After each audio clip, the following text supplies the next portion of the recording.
Welcome to Crossbow Magazine. I'm your host Todd Bromley. Today we're going to take a look at tooth of the arrow broadheads. As crossbow users, we face a couple problems that the compound shooters don't inhabit. And that's speeds that exceed 500 feet per second and bows that produce nearly 300 foot-pounds of kinetic energy. Therefore, broadhead flight and durability becomes paramount. So let's put these things to the test and see how they hold up.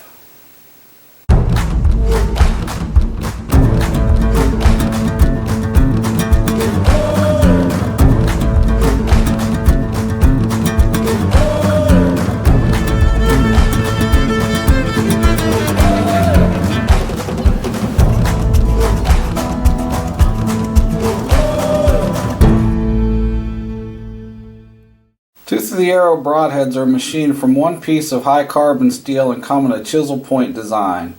There are various makes and models, but this particular model is 125 grains. Comes with 4 blades and has a 45-degree cutting edge with 2 inches of total cutting surface. It is 100% made in the USA and is extremely sharp right out of the package. Now let's take it out to the range and see how the flight characteristics are compared to field points. Okay, so we've stepped outside and we're going to test these tooth of the arrow broadheads to see how they fly compared to our field points. Now, it's not mandatory that they have the same point of impact. If they do, that's a good thing, but the most important thing is that we can get them to group. Even if we have to move our sights a little, that's not a problem as long as they fly consistently. But we're going to see how they fly compared to the field point and what the point of impact is. You can see the groundhog target over my left shoulder. We'll be shooting at 30 yards off of a Caldwell rest, so there shouldn't be any shooter error. Our test bow will be the new for 2022 10-point Nitro 505. It's shooting a 475 grain arrow at over 500 feet per second. So we'll start with a field point, and then we'll go to the tooth of the arrow broadheads and see how they stack up and what the grouping looks like.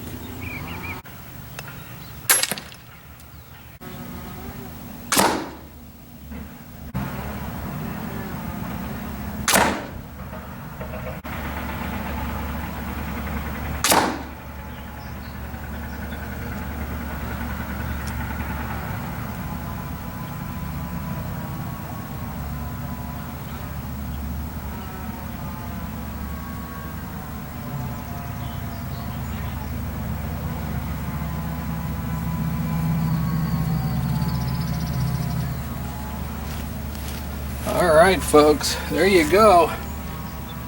I'm real happy with that.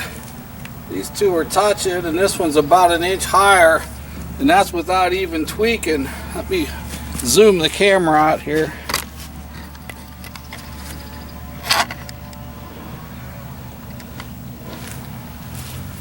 That's without even tweaking the arrow or broadhead, just picking them up, screwing them on. And I'm holding about 1.5 to 2 inch group with these two touching, so I'm sure we'd be able to get the same point of impact with these broadheads. Very impressed with that. Now let's see if we can get them out of the target.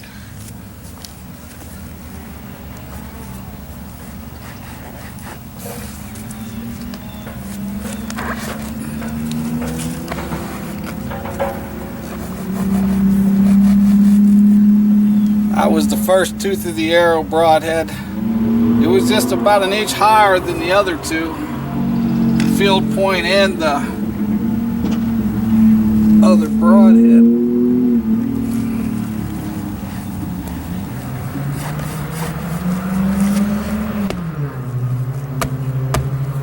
Always fun shooting these high-speed crossbows in the targets.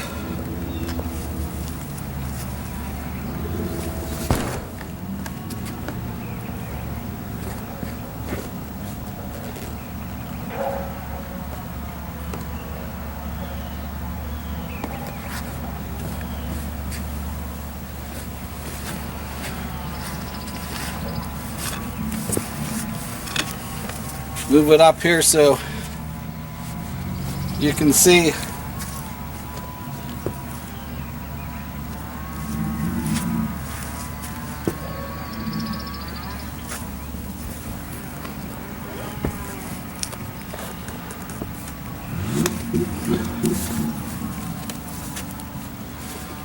wish someone would invent a target to stop a 500 foot per second arrow.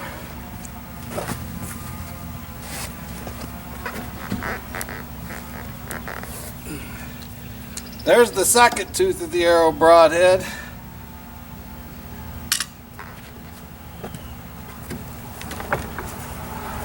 And then the field point.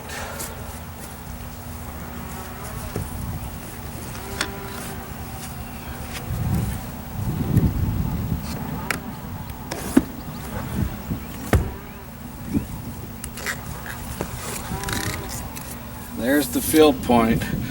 And of course, we tries to fletching on a $10 arrow because no one could make a good target.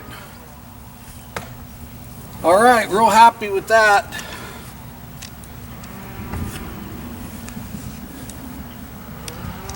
Broadhead and field point, same point of impact. 1.5 inch group without even trying to tune the arrow or the broadhead. Let's move back and do a distance test now.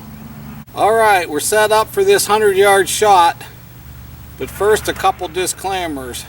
First off, I apologize for the ambient noise. It's typically pretty quiet around here, especially when we're doing videos, but they're building a dollar store at the end of the road, so there's nothing we can do about it. I mean, what else would they be building, right? We have dollar stores all over, so we might as well add another one to the neighborhood. Secondly, Crossbow Magazine does not advocate 100-yard shots. We recommend keeping all your shots 30 yards and under because a lot can go wrong outside of that. But for this test, we want to see what this tooth of the arrow broadhead will fly like and its accuracy at this distance. So this is the best way to do it.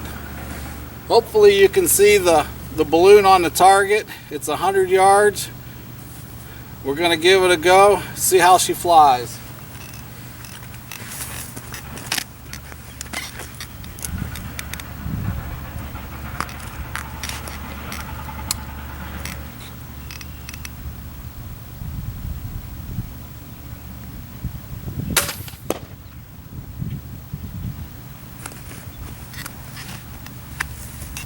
Boy, I hope that showed up because that thing flew true. That's pretty impressive. Next up, we'll try to see if we can destroy the broadhead. Alright, here we go. We're set up for our last range test. It's the cinder block test. 125 grain tooth of the arrow broadhead versus a cinder block. I'm going to shoot at 30 yards. Don't try this at home, it's very dangerous. The arrow can come back, pieces of the block, a lot of stuff can go wrong, so don't try this at home.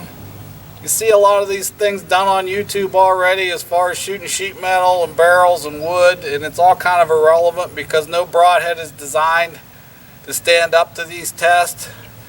But I'm curious to see what this one-piece broadhead will do because to date, I've been doing this over 10 years. I've only had one broadhead perform as well as this broadhead has, and this will be the final test to see if this head can stand up. So at 30 yards, over 500 feet per second, nearly 300 foot-pounds of kinetic energy.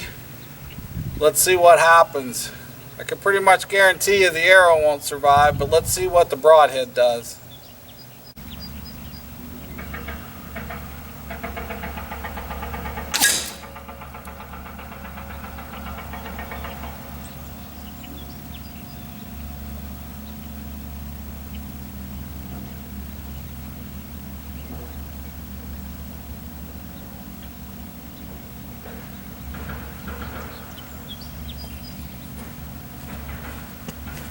Holy cow, it didn't bounce off. Definitely killed the arrow.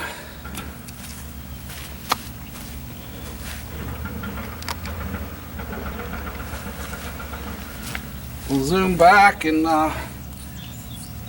see if we can get this insert and arrow out of there and take a look at it in the broadhead. Oh.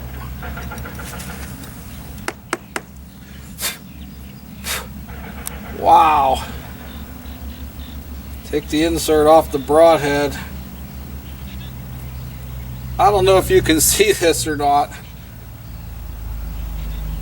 This broadhead is not damaged whatsoever. Some concrete in the venting.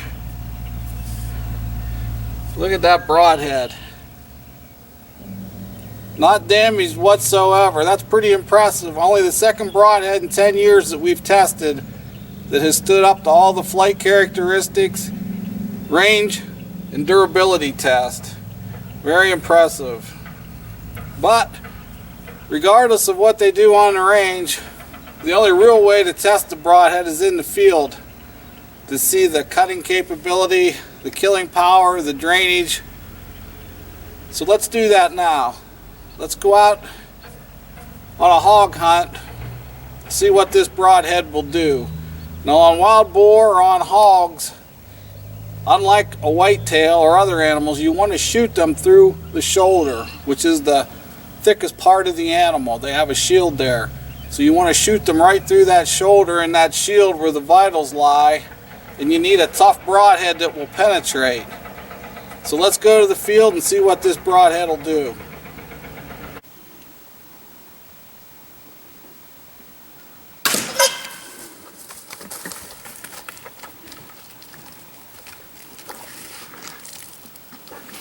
Wow, how about that for broadhead performance? That hog didn't go 10 feet before it expired. You could see blood pouring out of both of its shoulders. I would say these tooth of the arrow broadheads perform as advertised. Now, there's a lot of good broadheads on the market, and it's not our job to pick your broadhead for you. All we can do is put the information out there. And as I stated previously, in the 10 years that I've personally been consulting and testing broadheads, this is only the second broadhead that passed all of our tests as far as same point of impact, distance, durability, and carrying the broadhead to the field. This is the one that went through the cinder block. It's not damaged at all. It could be resharpened and put back in your quiver. And here's the one that passed through both shoulders of the hog. It's in the same pristine condition. So these are definitely tough broadheads. As I stated, this is only the second broadhead in the 10 years that passed all our tests, and the other one was the tough head broadhead. And it's designed the same way, machined from a single piece of steel. So there's definitely something to that, and that's why we're carrying these in our quiver now.